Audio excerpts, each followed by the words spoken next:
యేసుక్రీస్తుల మీదకి నా వందనాలు. ఇదైన వాక్య నిమిత్తము అపోస్తలుల కార్యములు 26వ అధ్యాయం 20వ వచనం చదువుకుందాము. మొదట దమస్కులోని వారికిని యెరూషలేములోని యూదయ దేశమంతటను తరువాత అన్ని జనుకులను వారు మారు మనసు పొంది దేవుని తట్టు తిరిగి మారు మనసు తగిన క్రియలు చేయవలెనని ప్రకటించుచుంటిని. దేవునికి స్తోత్రం. హల్లెలూయా, హల్లెలూయా, హల్లెలూయా, స్తోత్రం. క్రీస్తునందున్న ప్రియ సహోదరి సహోదరులారా, పెద్దలారా, చిన్నలారా, తండ్రులారా, తల్లులారా, సోదరి సోదరులారా, మీ అందరికీ ప్రత్యేకమైన వందనాలు తెలియజేస్తున్నాను. ఈ కార్యక్రమానికి మిమ్మల్ని అందరినీ, మీ కుటుంబ సభ్యులందరినీ ప్రేమపూర్వకంగా ఆహ్వానిస్తున్నాం. ఒకరికి మాత్రమే కాదు, కొన్నిసార్లు అక్కడక్కడ పెళ్ళిళ్ళకి పేరంటాలకి పిలిచినప్పుడు మీరు రండి అని ఫార్మాలిటీ చెప్తారు, అంటే ఒకరికి మాత్రమే. కానీ ఈ ఆహ్వానము ఆత్మ సంబంధమైన విందులోకి, ఆత్మ సంబంధమైన ఫంక్షన్లోకి, ఆత్మ సంబంధమైన కార్యక్రమంలోకి మీ అందరికీ స్వాగతం పలుకుతున్నాం. నేను మీ సహోదరుని సంతోష్ని. గత కొద్ది కాలంగా కొన్ని ఎపిసోడ్లుగా ఈ కార్యక్రమంలో వాక్యం బోధిస్తున్నటువంటి దైవజనుడిగా నేను కొనసాగుతున్న వ్యక్తిని. ప్రభు కృపను బట్టి 3 దశాబ్దాలుగా ప్రభు సేవలో కొనసాగడానికి ప్రభు సాయం చేశాడు. కాలచక్రం వేగంగా తిరుగుతుంది. 30 సంవత్సరాలు అయిందా అని అనుకుంటున్నాను. వయసు ఇలా పెరిగిందా, పెరిగిపోతుందా, రోజులు ఇలా గడిచిపోతున్నాయా అని అనుకుంటున్నాను. నేను ఒకప్పుడు యవనస్తుడిగా ఉన్నాను, ఆరోగ్యవంతుడు. ఇప్పుడు ఆరోగ్యవంతుడే ప్రభు కృపను బట్టి. వెంట్రుకలు నెరిసిపోయినాయి, వెంట్రుకలన్నీ రాలిపోయినాయి, ఇలాగా పెద్దవాడిని అయిపోతున్నాను. రింకిల్స్ వస్తున్నాయి, మరణానికి దగ్గర పడుతున్నాం, వృద్ధాప్యంలో ఉన్నాం. ఎవరి వృద్ధాప్యం కాదు, మధ్య వయసు అని చెప్తే సమర్థించుకుంటున్నామని, యవనస్తులు అంటే ఏమో అని అనుకుంటారని. ఏదేమన్నప్పటికీ ఆత్మలో ఒక యవనస్తుడిగా అని అనుకోవచ్చు. ఆత్మలో యవనస్తుడిగా ఉండడానికి ప్రభు సాయం చేస్తున్నాడు. బలంగా ఉండే యవనస్తులు బలంగా ఉంటారు. ఈ సమయంలో రండి, దేవుని వాక్యం విందాం. ఇది మీ కార్యక్రమం. మీరు ఈ కార్యక్రమాన్ని ప్రమోట్ చేయాలి. ఈ కార్యక్రమం కోసం మీరు ప్రార్థన చేయాలి. ఈ కార్యక్రమం ఒకటి ఉందని, మా సహోదరుడు వస్తాడని, మా తమ్ముడు వస్తాడనో, మా అన్న వస్తాడనో, మా కుమారుడు వస్తాడనో, ఇలా మీరు నా గురించి మీరు ఇలా చెప్తూ మీరు ఈ కార్యక్రమాన్ని తెలియజేయండి. వాక్యాలు చెప్తారు, వినండి. మీకు ఏమైనా సందేహాలు ఉంటే ఆయనతో మాట్లాడవచ్చు మీరు అని చెప్పవచ్చు. నాతో మీరు మాట్లాడవచ్చు. నేను విఐపీని ఏం కాదు, నేను ఎవరితో టచ్ మీ నాట్ అన్నట్టుగా ఉండే వ్యక్తిని కాదు. మీరు మాట్లాడవచ్చు. నా 2 నంబర్లు ఉన్నాయి, వాట్సాప్ నంబర్లు ఉన్నాయి. నాతో మీరు మాట్లాడండి. మీ కుటుంబ సభ్యుడిగా భావించండి. మీ కుటుంబ సభ్యుడిగా భావించండి ఇలా చెప్తున్నాడు. మీరు డబ్బులు పంపించాలనే ఉద్దేశంతో మాట్లాడుతున్నారని కాదు. మీరు డబ్బులు పంపించినా పంపించకపోయినా మిమ్మల్ని ప్రేమిస్తూ ఉంటాను. డబ్బులు పంపించాలని రూల్ ఏం లేదు. మీ దశంభాగాలు, మీ కానుకలు మీ స్థానిక సంఘానికి ఇవ్వండి. మీ స్థానిక సంఘానికి మీ యొక్క ఆర్థిక వనరులు ఎంతగానో అవసరం. దేవుని స్తోత్రం. హల్లెలూయా. ఈ కార్యక్రమం రోజు వినడానికి ప్రయత్నం చేయండి. రోజు ఎంత జస్ట్ ఒక 28 మినిట్స్ లేదా 29 మినిట్స్ అంతే, ఒక హాఫ్ అన్ అవరే. కనుక మీరు కాస్త సమయాన్ని కేటాయించాల్సిందిగా కోరుతున్నాం. దేవుని మీద ఉన్న ప్రేమను బట్టి కొన్ని మాటలు వినడానికి ప్రయత్నం చేయండి. స్టార్టింగ్ నుంచే నేను వాక్యంలో చెప్పి కంటిన్యూగా వాక్యం చెప్తుంటే మీకు బోర్ అయ్యే అవకాశం ఉంది అనే ఉద్దేశంతో కొద్దిగా ఇంట్రడక్షన్ కావాలని కొద్దిగా ఎక్స్టెండ్ చేసి నిన్నటి వాక్య భాగాలు చెప్పి, ఈరోజు వాక్య భాగం కొద్దిగా చెప్పి, కంప్లీట్గా వాక్యము ఒక 50-60 రెఫరెన్స్ చెప్పి చదివిస్తే మీకు ఇబ్బందిగా ఉంటుందనే ఉద్దేశంతో, మిమ్మల్ని ఎలాగైనా కొన్ని మాటలు వినిపింపజేయాలనే ఉద్దేశంతో నేను చేస్తున్న ప్రయత్నం ఇది. 2020వ సంవత్సరం అనగా ఇంచుమించు కరోనాకి ముందు జనవరి 1వ తేదీ నుంచి ఈ కార్యక్రమం ఆరంభించబడింది. ఇప్పటికీ మీరు చూస్తున్నట్లుగా నంబర్ కనిపిస్తుంది కాబట్టి 1794వ ఎపిసోడ్. ఈ మధ్య కాలంలో లేకపోతే ఈ ఎపిసోడ్లో దైవజనులు జాన్సన్ జార్జ్ అనేటువంటి పాస్టర్ గారు 2 ఎపిసోడ్లో మాట్లాడారు. తర్వాత పాస్టర్ రాజన్ గారు కేరళ, వారు ఒక 2 ఎపిసోడ్లో మాట్లాడారు. తర్వాత పాస్టర్ జాయ్ జోసెఫ్ గారు ఒక 2 ఎపిసోడ్లో మాట్లాడారు. పాస్టర్ అపోలో శామ్ గారు 2 ఎపిసోడ్లో మాట్లాడారు. అనగా 4 దైవజనులు 4 ఎపిసోడ్లో మాట్లాడారు. అయినప్పటికీ కూడా 8 ఎపిసోడ్లు మాట్లాడినా ఇంచుమించు 1780 ఎపిసోడ్ల దాకా నేనే వాక్యం బోధించడం జరిగింది. నేనే చెప్పాలని రూల్ ఏం లేదు. రాబోయే రోజుల్లో మరి కొంతమంది దైవజనులు వచ్చే అవకాశం ఉంది, వాళ్ళు చెప్పే అవకాశం ఉంది. ఆర్థిక పరమైనటువంటి ఒత్తిళ్ల మధ్యలో కూడా ఈ ప్రయత్నం చేస్తున్నాం. ఆర్థికపరమైన ఒత్తిడి కదా దీన్ని ఆపేద్దాం అనుకుంటాం, కానీ వద్దు, దీన్ని కొనసాగించాలి. ఈ కార్యక్రమాన్ని కొంతమంది టీవీ సెట్లో చూస్తున్న పెద్దవారు ఉన్నారు, అంకుల్స్ ఆంటీస్ ఉన్నారు. వారికి నిజంగా నా హృదయపూర్వకమైన వందనాలు. వారు పెద్దగా స్పందించకపోవచ్చు, లేకపోతే వాళ్ళు ఫోన్ చేయకపోవచ్చు, మెసేజ్లు పెట్టకపోవచ్చు, కానీ అక్కడక్కడ కలిసినప్పుడు మీ వాక్యాలు వింటున్నాం బ్రదర్, మాకు ఆశీర్వాదకరంగా ఉన్నాయి బ్రదర్ అని చెప్తున్నట్టు వాళ్ళ మాటలు నాకు ఎంతో ప్రోత్సాహకరంగా, ఒక 10 ప్రోగ్రాములు స్పాన్సరింగ్కి డబ్బులు ఇచ్చినంత ఆనందంగా ఉంటుంది నాకు. కాబట్టి కొంతమంది యూట్యూబ్ ద్వారా చూస్తున్నారు, వాళ్ళని బట్టి నేను ప్రభు నామాన్ని మయంపరుస్తున్నాను. హైదరాబాద్లోను ఇంకా ఏ ప్రదేశాల్లోనూ ఈ కార్యక్రమాలు చూస్తున్నారు, ఇంకా చూడాలి. ఈ కార్యక్రమాల ద్వారా నేను పాపులర్ కావాలి అనేది నా ఉద్దేశం కాదు, జీసస్ పాపులర్ కావాలి, యేసు పాపులర్ కావాలి. సరే రైట్, రండి మనం ఈ సమయంలో దేవుని వాక్యాన్ని ధ్యానించుకుందాం. నా దగ్గర ఒక పుస్తకం ఉంటుంది, ఆ పుస్తకాన్ని ఈరోజు పరిచయం చేస్తాను. తర్వాత నిన్నటి వాక్య భాగాలు కొన్ని వివరాలు తెలియజేసి తర్వాత నేటి వాక్య భాగం. దేవుని హృదయ వేదన, డి జేసన్ గారి ఒక బుక్ ఇది. Blessing youth mission, BYM Vellore అనగా తమిళనాడు వారు వేసినట్టు పుస్తకం ఇది. దేవుని హృదయ వేదన. దేవునికి హృదయం ఉందా? ఉంది. దేవుడు ఆత్మస్వరూపి, ఆయనకు హృదయం ఉంది, ఆయనకు మనస్సు ఉంది. ఆయన వేదన, హృదయములో ఒక వేదన. ఏంటా వేదన? ఎందుకు ఆ వేదన? మనిషికి వేదన ఉందా? ఉంది. అలాగే దేవునికి కూడా వేదన ఉంది. ఈ పుస్తకం ఖరీదు 80 రూపాయలు, 144 పేజెస్ ఉన్నాయి. ఇది మంచి పుస్తకం, అనడంలో సందేహం లేదు. నేను చదివానో లేదో కూడా నాకు గుర్తులేదు. ఇందులో ఇది 2017లో వేసిన పుస్తకం, అనగా 7 సంవత్సరాల క్రితం వేసిన పుస్తకం. థామస్ కాంతయ్య గారు సికింద్రాబాద్ వారు దీన్ని తర్జుమా చేశారు, ఇంగ్లీష్ నుంచో లేకపోతే తమిళ్ నుంచో మరి తెలియదు. కానీ ఇందులో 16 చాప్టర్స్ ఉన్నాయి. ఇందులో మంచి మంచి విషయాలు ఉన్నట్టుగా నాకు అర్థమవుతుంది. సువార్త ప్రకటించే విధానం గురించి, నీవు చేయవలసిన పని ఏంటి, చేయవలసింది ఏమిటి, కొన్ని 2వ స్పర్శనం, యుద్ధనాదం, పరలోక పిలుపు, జీవిత పరమార్థం, యెరూషలేమా ఆవేదన, విరామం, సౌవార్తీకరణమునకు శత్రువులు, నీవు భారతదేశమును ప్రేమిస్తున్నావా, ఏకం కాలేమా, ఒక లేక, ఆర్తనాదాలు, ఇటువంటి ఉన్నాయి. కాబట్టి పుస్తకం కావలసిన వారు blessing youth mission BYMonline.org, BYM blessing youth mission online.org అనేటువంటి వెబ్సైట్లోకి వెళ్ళి ఈ బుక్ని మీరు ఆర్డర్ చేయొచ్చు. ఇది ఇంగ్లీష్లో కూడా ఉండొచ్చు. The heart cry of God, Stanley uncle గారి సహచరులు, వాళ్ళ టీం మెంబర్ అయినటువంటి జేసన్ గారు రాసినటువంటి బుక్. ఈ ఆథర్ గారు రాసినటువంటి బుక్స్ త్రూ ద డెజర్ట్ అనేటువంటి ఒక పుస్తకాన్ని రాశారట. అంతేకాకుండా no to say no, no అని చెప్పడాన్ని నేర్చుకో అనేటువంటి ఒక పుస్తకం, దాన్ని ఇంతకుముందు పరిచయం చేసినట్టుగా ఉన్నాను. బ్లెస్సింగ్ యూత్ మిషన్ అనేటువంటి మిషన్ నుంచి 50 సంవత్సరాల పైగా పరిచయం జరుగుతున్నటువంటి ఆర్గనైజేషన్ ఇది. దీని ద్వారా నేను ఎంతగానో దీవించబడ్డాను. కొన్ని నెలల క్రితం, కొన్ని వారాల క్రితం మా మధ్యలోకి BYM ఆ మిషనరీ గారు ఒకరు వచ్చి మా మందిరంలో వాక్య పరిచయం చేయడం జరిగింది. సరే, దేవుని స్తోత్రం, హల్లెలూయా. ఈ సమయంలో చిన్న ప్రార్థన చేసుకుందాం. పరిశుద్ధులైన మా దేవా, మాకు ఇచ్చిన మంచి దినము కొరకై మీకు వందనాలు. ఈ సమయంలో మీ మాటలు మాకు వినిపించండి. మా ఆత్మ దాహాన్ని, మా ఆత్మ ఆకలిని మీరు తీర్చండి. మమ్మల్ని మీరు బలపరచమని అడుగుతున్నాను. శాంతి టీవీ కొరకు, శాంతి టీవీ స్టాఫ్ అంతటి కొరకై మీకు వందనాలు. దీని చైర్మన్ గారు అయినటువంటి మీ దాసులు శోభన్ సార్ గారు, వారి కుటుంబం కొరకై మీకు వందనం చేస్తున్నాను. ఈ సమయంలో మీరు మాతో మాట్లాడండి అయ్యా. మా ఆత్మలో మేము గ్రహించినట్లుగా, గుర్తించినట్లుగా మీ యొక్క విస్పరింగ్ని, మీ యొక్క గుసగుసని, మీ యొక్క మెల్లని చల్లని స్వరాన్ని విని ఆత్మీయంగా దీవించబడగలటూ సాయం చేయమని అడుగుకుంటూ, నన్ను మీరు జ్ఞాపకం చేసుకోండి. బలహీనుణ్ణి, అయోగ్యుణ్ణి, అపాత్రుణ్ణి మీరు నిలబెట్టుకుంటున్న విధానం కొరకే మీకు వందనాలు. ఇట్టి సంగతులకు నేను చాలిన వాడిని కాదు, నోటి మాంద్యం కలిగిన వాడిని, అయినా నన్ను వాడుకుంటున్న విధానం కొరకే మీకు వందనం చేస్తున్నాను.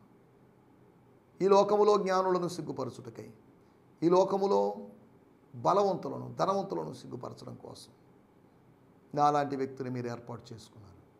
తండ్రి, మీకు వందనాలు చేస్తున్నాం. ముందున్న సమయం మీరు మాకు ఆశీర్వాదకరంగా మార్చమని, అపోస్తుల కార్య ధ్యానాల్లో మీరు ఎంతకాలం మీరు మాకు సాయం చేశారు, ఇక ముందు కూడా సాయం చేయమని వేడుకుంటూ యేసు నామములోనే ప్రార్థించగలుగుతున్నాం పరమ తండ్రి. ఆమేన్, ఆమేన్, ఆమేన్. దేవుని స్తోత్రం. మీ అందరికీ మరొక పర్యాయం ప్రత్యేకమైన వందనాలు. నిన్నటి ఎపిసోడ్లో మనం ఆలోచించినట్టు విషయాలు అపోస్తుల కార్యములు 26వ అధ్యాయము 19వ వచనం, అనగా అగ్రిప్ప రాజా, లేకపోతే అగ్రిప్ప రాజా అనేది తీసేద్దాం అంటే బైబిల్ నుంచి తీసేయమని కాదు. ఆకాశము నుండి కలిగిన దర్శనానికి నేను అవిధేయుడిని కాలేదండి అయ్యగారు, మీకు అన్నీ తెలుసు. నేను విధేయున్నో అవిధేయున్నో అనేది కూడా మీరు అర్థం చేసుకోగలరు, మీరు వివేచించగలరు. పౌలు యొక్క విధేయత, పాల్స్ ఒబీడియన్స్ అని చెప్పినప్పుడు బైబిల్లో యేసుక్రీస్తు యొక్క ఒబీడియన్స్ను గురించి, ఆదాము యొక్క డిజొబీడియన్స్ గురించి, ఆదాము యొక్క అవిధేయతను గురించి, మరి కొంతమంది విధేయతల గురించి మనం అర్థం చేసుకోవచ్చు. మనం విధేయులముగా ఉండాలి అనేది దేవుని యొక్క ఉద్దేశం. దర్శనానికి మనం విధేయత కలిగి ఉండాలి, దర్శన ప్రకారం మనం ముందుకు సాగాలి. దర్శనం లేకపోతే మనం కట్టు లేకుండా తిరుగుతాం, మన ఇష్టానుసారంగా తిరుగుతాం, విచ్చలవిడిగా తిరుగుతాం, దారి తప్పుతాం, గమ్యాన్ని చేరుకోలేం. మనకు ఒక దర్శనం కావాలి. వాక్యములో దేవుని దర్శనం ఉంది. మీరు సర్వలోకానికి వెళ్ళి సర్వసృష్టికి సువార్తను ప్రకటించండి అని చెప్పాడు. ఇది దేవుని God's vision. This is great commission. ఈ కమిషన్ను ఆయన యొక్క విజన్ ఇది. ప్రజల దగ్గరికి వెళ్ళాలి, పీపుల్ గ్రూప్స్ దగ్గరికి వెళ్ళాలి, యంగ్ పీపుల్ దగ్గరికి వెళ్ళాలి, మాంత్రికుల దగ్గరికి వెళ్ళాలి, అన్య మతస్థుల దగ్గరికి, అన్ని జనుల దగ్గర, అందరి దగ్గరికి వెళ్ళాలి. మీరు సర్వలోకానికి వెళ్ళి అన్నాడు కానీ స్వల్పలోకానికి వెళ్ళి అని కాదు, సర్వలోకానికి వెళ్ళి, స్వల్ప సృష్టికి అని కాదు, సర్వ సృష్టికి. దేవుని స్తోత్రం, హల్లెలూయా. రెండవది, దేశాధిపతి యొక్క మాటకు అతడు లోబడినట్లుగా మనం చూస్తున్నాం. ఆయన అవకాశం ఇచ్చినప్పుడు అవకాశాన్ని వినియోగించుకున్నాడు. అవకాశం కోసం ఆయన అడగలేదు, నాకు అవకాశం ఇస్తారా లేదా, అవకాశం ఇస్తే బాగుండే. అవకాశం కోసం అభ్యర్థించకుండానే అవకాశం దొరికింది. కొన్ని ద్వారాలు తెరవబడతాయి, మనం ఏమీ చేయకుండానే వాటంతటవే ద్వారాలు తెరుచుకునే అవకాశం ఉంది. అపోస్తల కార్యములు 12వ అధ్యాయంలో పేతురు కోసం వాటంతటవే ద్వారాలు తెరుచుకుంటే, తలుపులు తెరుచుకుంటే, మన కోసం, నీ కోసం, నా కోసం దేవుడు కొన్ని తలుపులని నువ్వు తాళం తీయాల్సిన అవసరం లేదు, నువ్వు పగలగొట్టాల్సిన అవసరం లేదు, నువ్వు తెరవాల్సిన అవసరం లేదు, నువ్వు తట్టాల్సిన అవసరం లేకుండానే, స్తోత్రం, హల్లెలూయా, హల్లెలూయా, కొన్ని ద్వారాలు తెరవబడతాయి. స్తోత్రం. మూయబడినట్టుగా కనిపిస్తాయి కానీ అవి మూయబడలేదు. మూయబడినట్లుగా నువ్వు అనుకుంటున్నావు నీ మనసులో. నువ్వు వెళ్తున్నప్పుడు అవి తెరవబడతాయి, ఆటోమేటిక్గా తెరవబడతాయి. దేవుని స్తోత్రం, హల్లెలూయా, హల్లెలూయా. కొన్ని ప్రాంతాల్లో, కొన్ని దేవాలయాల దగ్గర ఆ పురోహితుడు, ఆ పూజారి ఒక పర్టికులర్ ప్లేస్ దగ్గర నిలబడినప్పుడు తలుపు దానంతటదే తెరుచుకుంటుంది. సెన్సార్స్ ద్వారా ఫిట్ అయినటువంటి డోర్స్, గ్లాస్ డోర్స్ కొన్ని మనం వస్తుండగా ఆటోమేటిక్గా తెరవబడతాయి. దానికి హ్యాండిల్ లేదు, దాన్ని పట్టుకోవడానికి ఏమీ లేదు, దాన్ని ఎలా తెరుస్తాం అనుకుంటాం, కానీ ఆటోమేటిక్గా తెరవబడుతుంది. ద్వారాలు దేవుడు ఆటోమేటిక్గా తెరుస్తాడు. ప్రార్థనలో గడుపుతూ ఉన్నట్లయితే నీ కోసం ద్వారాలు దేవుడు తెరుస్తాడు. విదేశాలకు వెళ్ళడానికి ద్వారాలు తెరవచ్చు, లేదా ఉన్నతమైన విద్యకు వెళ్ళాల్సిన ద్వారాలు తెరవచ్చు, లేదా ప్రమోషన్ పొందడానికి కావాల్సిన ద్వారం తెరవచ్చు, లేదా శాలరీ హైక్ విషయంలో దేవుడు, శాలరీ యొక్క పెంపు విషయంలో దేవుడు ఒక ద్వారం తెరవచ్చు. దేవుని స్తోత్రం, హల్లెలూయా. మనం ఆలోచించాల్సిన విషయాలు. మూడోది, దైవికమైనటువంటి నిరీక్షణ విషయంలో మనం అవిధేయులుగా ఉండకూడదు. నాలుగోదిగా, దైవికమైన సహాయం విషయంలో మనం అవిధేయులుగా ఉండకూడదు. ఐదవదిగా, దైవికమైనటువంటి వాక్యము, దేవుని వాక్యము, దైవికమైన సందేశానికి మనం అవిధేయత చూపించకూడదు. సత్యానికి, దేవుని యొక్క మాటకి మనం ఏమాత్రం అవిధేయత చూపించకూడదు. స్తోత్రం, హల్లెలూయా.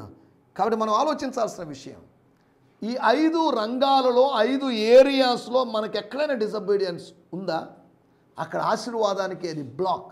అవిధేయత అనేది ఆశీర్వాదానికి అడ్డుబండ లాంటిది. ఆశీర్వాద ప్రవాహాల్ని అడ్డుకోగలిగిన శక్తి అవిధేయతకు ఉంది. ఆదాము యొక్క తిరుగుబాటు లేదా అవిధేయత అతన్ని తోటలోంచి తరిమేసింది. మన అవిధేయత దేవ సాన్నిధ్యంలోంచి మనల్ని తరిమేస్తుంది, దేవుని సాన్నిధ్యానికి దూరం చేస్తుంది. కయ్యూను దేవుని సన్నిధి నుంచి పరిగెత్తాడు, యోనా దేవుని సన్నిధి నుంచి పారిపోయాడు. మనం కూడా విధేయులుగా ఉండాలి. దేవుని స్తోత్రం, హల్లెలూయా. రండి, మన సమయం ఎక్కువ అవుతుంది కనుక నిన్నటి విషయాల గురించి నేను మాట్లాడాను కనుక ఈ దినము కొరకై ఏర్పాటు చేయబడిన లేఖన భాగం మనకి ఇంకొక 12 నిమిషాలు మాత్రమే సమయం ఉంది. 12 నిమిషాల సమయంలో మనం కొన్ని విషయాలు ఆలోచించాలి. అపోస్తుల కార్యములు 26వ అధ్యాయము 20వ వచనం. మొదట దమస్కులోని వారికి, యెరూషలేములోను, యూదుల దేశమంతటను, తరువాత అన్యులకును వారు మారు మనసు పొంది దేవుని తట్టు తిరిగి మారు మనసు తగిన క్రియలు చేయవలనని ప్రకటించుచుంటిని. For it was in Damascus that I first declared the truth. అనగా నేను మొదటిగా సత్యాన్ని ప్రకటించింది దమస్కులోనే, అనగా సత్య సువార్తను ప్రకటించింది. And then I went to Jerusalem and throughout our nation. యెరూషలేమును ఆధారంగా చేసుకొని, యెరూషలేమును కేంద్రంగా చేసుకొని మన దేశమంతా తిరిగాను, మన ఇజ్రాయెల్ దేశమంతా తిరిగాను. అనగా మన దేశం అంటే యూదయ దేశం, యూదయ ప్రాంతం. యూదయ దేశం కాదు, అది ఇజ్రాయెల్ దేశం యొక్క దక్షిణ భాగం, సదర్న్ పార్ట్ ఆఫ్ ఇజ్రాయెల్ అని అర్థం చేసుకోవాలి. స్తోత్రం. And even to the other nations.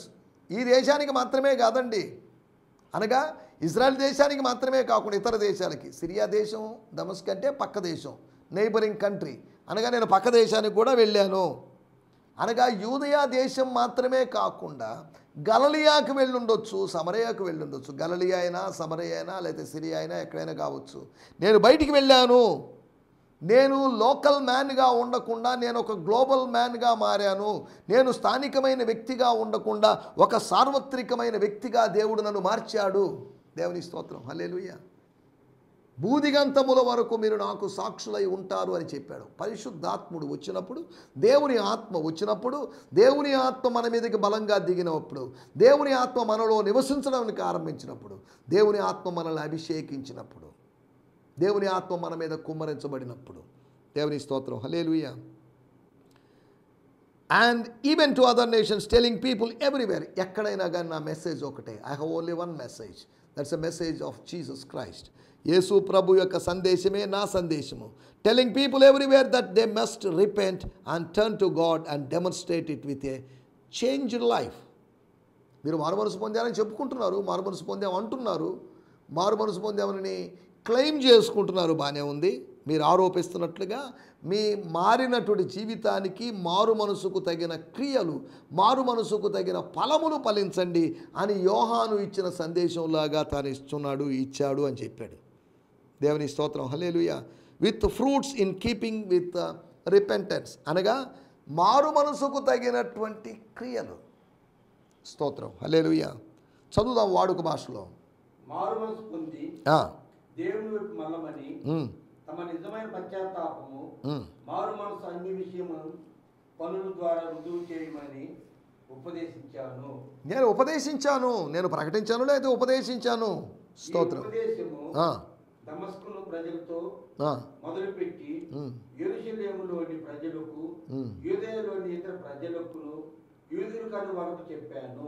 దేవుని స్తోత్రం. But declared first to those in Damascus and then to those in Jerusalem, the all of Judea. Judea మొత్తం, యూదయా ప్రాంతం మొత్తం, అనగా దక్షిణ ఇజ్రాయెల్ మొత్తం నేను కవర్ చేశాను. నేను సాచురేటెడ్గా ఎవాంజలిజం చేశాను. And also to the Gentiles they should repent and turn to God. మీ మతాలను వదిలిపెట్టేసి, మీ యొక్క విగ్రహారాధన వదిలిపెట్టేసి, మీ దైవ విరుద్ధ భావనలు వదిలిపెట్టేసి, మీ విశ్వాసాలను వదిలిపెట్టేసి, సిద్ధాంతాలను, they should repent and turn to God doing works which are characteristic of repentance. పశ్చాత్తాపము, మారు మనసు అంటే ఏంటో అర్థమయ్యేలాగా, అది ప్రజలకు వివరంగా తెలిసేలాగా దాని సంబంధిత కార్యాలను చేయాలి మీరు అని ఫాదర్స్ లైఫ్ న్యూ టెస్టిమెంట్లోంచి రాయబడింది. దేవుని స్తోత్రం, హల్లెలూయా. ఇక్కడ మన టైటిల్ సేవకుని కార్యాలు. సేవకుడు చేయాల్సిన కార్యాలు, దేవుని సేవకుడు చేయాల్సిన కార్యాలు. దేవుని సేవకుడు అంటే దేవుని సేవకులకు మాత్రమే, పాస్టర్లకు మాత్రమే అనుకోకూడదు. విశ్వాసి కూడా సేవకుడే. అది దేవుని వాక్యంలో రాయబడింది. సేవకులు అనబడిన వాళ్ళు మాత్రమే కాదు, విశ్వాసి కూడా దేవుని సేవకుడే. మొదటి తెస్సలోనిక పత్రిక 1వ అధ్యాయము 9, 10 వచనాల్లో మనము దేవుణ్ణి సేవించడానికి పిలువబడ్డాం. అన్ని జనులమైన మనలో 12 గోత్రాల విభజన లేదు. అటువంటి యూదా మతంలో, యూదుల్లో ఉన్నటువంటి ఇజ్రాయెల్ దేశంలో ఉన్న విభజన మనలో లేదు. ఆ విభజన ఉంది కనుక లేవీ గోత్రం మాత్రమే యాజకత్వం చేయాలి, మిగతా 11 గోత్రాల వాళ్ళు యాజకత్వం చేయడానికి వీల్లేదు. కానీ అన్యజనులైన మనకు సువార్త సేవ చేసే అవకాశం దేవుడిచ్చాడు. మనల్ని అంధకారములో నుంచి ఆశ్చర్యకరమైన వెలుగులోకి పిలిచాడు కదా ప్రభువు. మన రక్షణకు ముందు ఆయన యొక్క గుణాతిశయాల్ని, ఆయన యొక్క గొప్ప లక్షణాలని, ఆయన యొక్క క్యారెక్టర్స్ని, ఆయన గుణగణాలని ప్రచురం చేయాల్సిన బాధ్యత మన మీద ఉంది. మనము మిషనరీస్, మనము సత్య ప్రచారకులం. మనం దేవుని స్తోత్రం. మత ప్రచారకులం కాదు, సత్యాన్ని ప్రచురించేవాళ్ళం, సత్యాన్ని తెలియజేసేవాళ్ళం. సత్యము ఘోషిస్తుంది అని సామెతల గ్రంథం 8వ అధ్యాయంలో రాయబడింది. మన ద్వారా సత్యము ఘోషిస్తుంది. మన ద్వారా వీధుల్లో, సంత వీధుల్లో, అక్కడ ఇక్కడ సత్యము ఘోషిస్తుంది అనే సంగతిని మీకు జ్ఞాపకం చేస్తున్నాను. సేవకుని కార్యాలు, సేవకుడి యొక్క వ్యక్తిగతమైన కార్యాలు బోళ్ళు ఉంటాయి, వాటి గురించి కాదు. సేవకుడు సేవాపరంగా చేయాల్సిన కార్యాలు, ఒక విశ్వాస అయినా ఇటువంటి కార్యాలు చేయొచ్చు. మేము చేయకూడదండి. ఫలాని ఒక వ్యక్తి జారిపడుతున్నటువంటి నిబంధన మందసపు ఆ పెట్టెను, ఆ కోవెనెంట్ బాక్స్ను పట్టుకున్నాడు. దాని పాపం జారిపడనీయకుండా పైన పెడదాం అనుకున్నాడు. జారిపడి కింద పడితే అది ఓపెన్ అవుద్ది, ఇబ్బంది అవుద్ది అనే ఉద్దేశంతో, మంచి ఉద్దేశంతో చేశాడు. కానీ ఒక లేవీని పురమాయించి, హలో సార్ వెళ్ళండి, అది జారిపడుతుంది. లేవీలు గుర్తించినప్పటికీ లేవీలు మత్తుగా మెలకువ లేని విధంగా చూసి చూడనట్లుగా ఉన్నారో లేదో మరి తెలియదు. ఉజ్జా అనేటువంటి వ్యక్తి కొద్దిగా ఓవర్ రియాక్ట్ అయ్యాడు, లేదు అంటే ఓవర్ స్మార్ట్ అయ్యాడు. దాని ఫలితంగా సమస్య వచ్చింది. అతడు తన ప్రాణాన్ని కోల్పోయాడు. 20 సంవత్సరాల తర్వాత తిరిగి తమ మధ్యలోకి, ఫిలిష్తీయుల మధ్యలో నుంచి వచ్చినటువంటి నిబంధన మందసాన్ని తీసుకుని వెళుతున్న సంతోషంలో ఉన్నప్పుడు, ఆ సంతోష సంభ్రమాల మధ్యలో ఒక సంతాపం జరిగింది. స్తోత్రం. మనం ఆలోచిస్తున్నట్టు మాటలు సేవకుని యొక్క కార్యాలు, లేదా సేవకుల యొక్క కార్యాలు అనుకోండి. సేవకుడు కాదు, సేవకురాళ్ళు అని కూడా అనుకోండి. విశ్వాసులు, కొత్త నిబంధన సేవకుల యొక్క కార్యాలు, పౌలు చేసినటువంటి కార్యాల గురించి మనం కొన్నిటి మాట్లాడుకోబోతున్నాం. 26వ అధ్యాయము 20వ వచనంలో మూలవాక్యం కనుక చదవాల్సిన అవసరం లేదు. నేను సువార్తను ప్రకటించాను, సత్య సువార్తను ప్రకటించాను, మారు మనసు పొందమని ప్రకటించాను. దేవుని స్తోత్రం, హల్లెలూయా. సువార్తను సువార్త నేను ప్రకటించకపోతే నాకు శ్రమ అన్నాడు. సువార్త నేను ప్రకటించకపోతే నేను శపించబడిన వాడిని అవుతాను. నేను అనేకులను ఆశీర్వాదంలో నడిపిస్తే నాకు ఆశీర్వాదం, ఎవరిని ఆశీర్వాదంలోకి నడిపించకపోతే నాకేం ఆశీర్వాదం? నాకు శ్రమే కదా, నాకు కష్టమే కదా, నాకు శాపమే కదా అనేది పౌలు యొక్క వాదన. రెండో విషయాన్ని నేను మీకు జ్ఞాపకం చేస్తాను. అపోస్తల కార్యములు 26వ అధ్యాయము 1వ వచనం.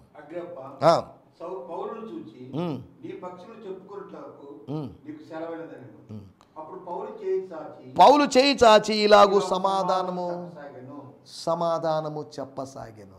సమాధానం చెప్పుకోవడం ఆరంభించాడు, డిఫెన్స్ చేసుకోవడం ఆరంభించాడు, తనను తాను జస్టిఫై చేసుకోవడం ఆరంభించాడు. గమనించాల్సిన విషయం. రెండోది, సమాధానం చెప్పుకోవడం నేర్చుకోవాలి. ఈ నిరీక్షణ గురించి హేతు అడుగు వారికి మీరు సమాధానం చెప్పాలి. మీ గురించి అడుగుతారు, ఏమండి ఏం దేవుడు అండి మీ దేవుడు, ఎక్కడ ఉంటాడు, ఏంటని అడిగితే మాకు తెలియదండి. ఇవన్నీ మమ్మల్ని ప్రశ్నించొద్దు. మీరు సందేహపడు వారి మీద కనికరపడాలని దేవుని వాక్యంలో రాయబడింది. దేవుని స్తోత్రం. అయ్యో పాపం అన్నట్టుగా వాళ్ళు అజ్ఞానంతో ఉన్నారు, అమాయకత్వంలో ఉన్నారు, తెలియక అడిగారు, వాళ్ళకి తెలియజేయాల్సిన బాధ్యత ఉంది అనే విషయాన్ని మనం గ్రహించాలి. దేవుని స్తోత్రం. సమాధానం చెప్పుకోవడం, ఒకటి సువార్తను ప్రకటించడం, రెండోది సమాధానాన్ని చెప్పుకోవడం. మూడో విషయాన్ని నేను మీకు జ్ఞాపకం చేస్తాను. అపోస్తల కార్యములు 26వ అధ్యాయము 23వ వచనం.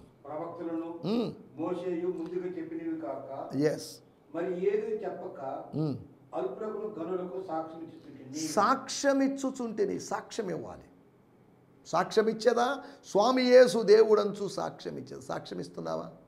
సాక్ష్యం ఇవ్వడం అంటే చూసిన దాన్ని, అనుభవించిన దాన్ని, విన్నదాన్ని గురించి చెప్పడం. వినిన సంగతుల గురించి చెప్పుటయే సాక్ష్యం. సాక్ష్యం అంటే కట్టుకథలు చెప్పడం కాదు. సాక్ష్యం అంటే ఏవేవో చెప్పడం కాదు. సాక్ష్యం అంటే నా వ్యక్తిగతమైన అనుభవాలు, నాకు దేవునికి ఉన్నట్టు అనుభవాల దృష్టి, అనుబంధం దృష్టి నేను చెప్పాల్సిన మాటలు. నేను సాక్ష్యం ఇచ్చుచుంటిని అల్పులకును గనులకును, అనగా విఐపీస్కి, విఐపీస్ కాని వారికి, సిగ్నిఫికెంట్కి, ఇన్సిగ్నిఫికెంట్కి నేను గాస్పల్ చెప్తున్నాను, సాక్ష్యం ఇస్తున్నాను. ఏమి ఇస్తున్నాడు ఆ సాక్ష్యంలో? మోషేయు ప్రవక్తలను ముందుగా చెప్పినవే నా సాక్ష్యంలో ఉన్నాయి. అనవసరమైన విషయాలు లేవు, నా వ్యక్తిగతమైన విషయాలు, నా ఆర్థికమైన విషయాలు ఇవన్నీ లేవు. కానీ లేఖనాల్లో రాయబడిన విషయాల గురించి నేను సాక్ష్యం ఇస్తున్నాను. దేవుని స్తోత్రం. మూడవది సాక్ష్యం ఇవ్వడం. సాక్ష్యం ఇవ్వడం నేర్చుకోవాలి. నాలుగో విషయాన్ని నేను మీకు జ్ఞాపకం చేస్తాను. 26వ అధ్యాయము 25వ వచనం. అందుకు పౌలు ఇట్లా నేను మహాఘనత వహించిన ఫేస్తు, నేను వెర్రివాడు కాను గాని సత్యమును స్వబుద్ధియు గల మాటలనే చెప్పుచున్నాను. చాలండి. సత్యమునే చెప్పుకోవడం, సత్యాన్ని మాత్రమే చెప్పుకోవడం, స్వస్థ బుద్ధి గలవాడుగా చెప్పడం, సౌండ్ మైండ్తో చెప్పడం. ఫేస్తుకి ఏమైందో మరి తెలియదు. ఏంటి అబ్బా ఏం మాట్లాడుతున్నాడు, వాట్ ఈస్ దిస్ మెసేజ్? అగ్రిప్పరాజు సైలెంట్గా వింటున్నాడు, బెర్నీకే రాణి సైలెంట్గా వింటుంది. ఈడేంది ఇలా మాట్లాడుతున్నాడు, వీడు ఏదేదో పిచ్చి మాటలు మాట్లాడుతున్నాడు. తనకు నచ్చలేదు, ఫేస్తుకు నచ్చలేదు, ఫేస్తుకు రుచించలేదు. ఫేస్తుకు పౌలు యొక్క సాక్ష్యము, పౌలు చెప్పిన సువార్త, పౌలు చెప్పిన సంగతులు వెర్రితనంగా అనిపించాయి. బాబు ఇంకా చాలైనా ఇంకాపు, నీ సుత్తి ఆపు, నీ సోది ఆపు, మేము వెళ్ళలేకున్నాం. మీ అయ్యగారే గమ్ముకున్నారు, నువ్వెందుకు రేగిపోవడం ఆయన చెప్తుంటే మాట. వాడు గొప్ప శబ్దంతో అనగా అరిచాడు, గట్టిగా బిగ్గరగా చెప్పి, హలో వెర్రడా, వాక్యాన్ని బోధిస్తున్న వానికి వెర్రివాడా అనేటువంటి బిరుదునిచ్చాడు. ఇది మనకు దొరికే అవార్డు, ఇది మనకిచ్చేటువంటి రివార్డు. వెర్రివాడ, పిచ్చివాడ, మత ప్రచారకుడా, ఇంకా రకరకాల బిరుదులు మనకు లోకం ఇస్తుంది. చూడండి, నాకు ఒక సౌండ్ మైండ్ ఉంది. నాకు ఇంతకుముందు మీలాగా వైలెంట్ అండి, నేను ఫేస్తు గారిలాగా వైలెంట్, వాళ్ళలాగా వీళ్ళలాగా వైలెంట్, కానీ ఇప్పుడు నేను సైలెంట్ అయిపోయాను, దేవుడు నన్ను మార్చాడు అని పౌలు చెప్పుకోవడం అక్కడ మనం గ్రహించవచ్చు. 4వది సత్యమునే చెప్పుకోవడం.